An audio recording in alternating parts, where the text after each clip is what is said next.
We now know that for those patients on ventilators, you can reduce mortality by a third with a simple, inexpensive, widely available treatment. We didn't know that, we do now. We also know that remdesivir reduces hospital stay, but we don't yet know still whether that actually improves survival. And keeping people out of hospital or reducing their stay in hospital is important, but it's not the key factor. The key factor is, can we save lives?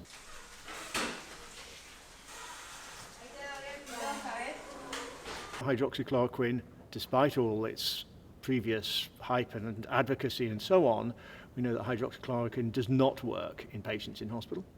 We know that lopinavir-ritonavir, so an HIV treatment, widely recommended, widely used, that also doesn't work.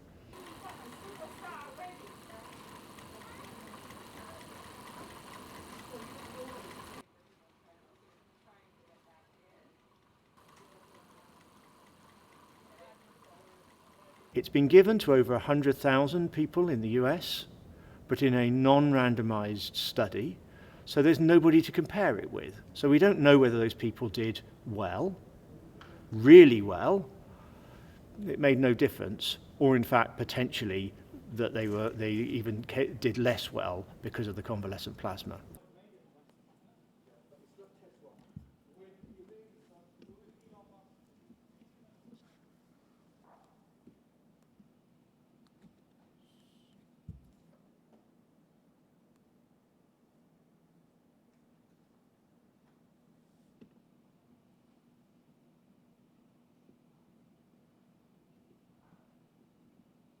These, I think, are really exciting.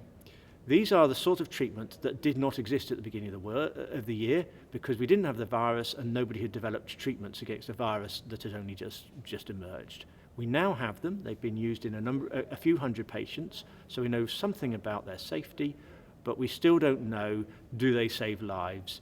Do they reduce the need for people to go onto ventilators? Do they reduce the time in hospital? And in the recovery trial, we will be starting to include some patients in taking antibodies versus not taking antibodies, again in a randomized trial, and we're starting that this week. Mais importante era o campo. Revolução industrial.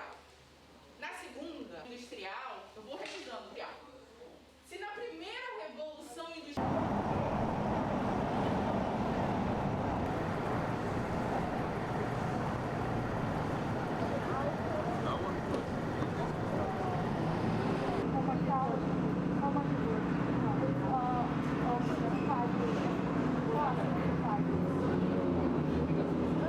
we are going to have an ongoing challenge with COVID.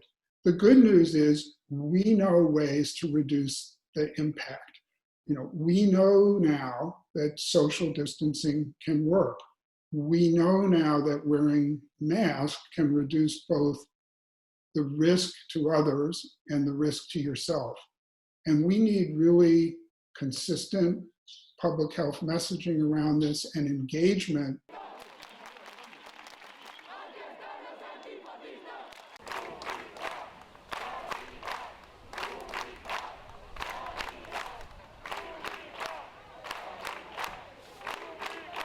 Well, I'm not accepting that it's endemic. I'm saying that at present it appears that it may become endemic. And if so, then we need to learn to live with this virus as we learn to live with HIV, as we've learned to live with other infectious diseases, most of which have come from the animal kingdom into humans at some time in the past. We live with influenza.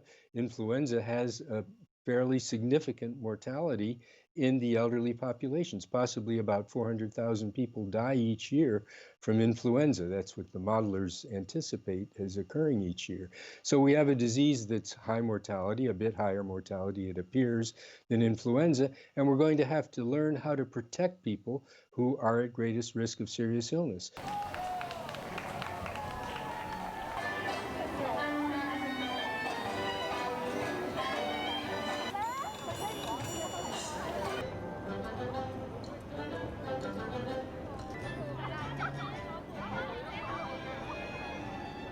They, in fact, have continued from the beginning to deal with outbreaks when they occur, both tracing forward to identify contacts, have them isolate and decrease transmission into the community.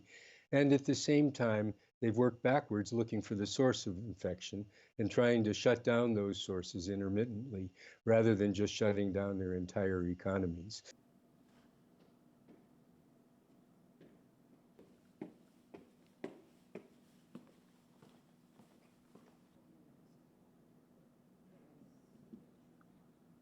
There's always going to be this balance of trade-offs, and none of us can expect complete normality for several years. And that's even if there's long-lasting immunity and the vaccines really work and we can make them fast and there's no side effects of the vaccine.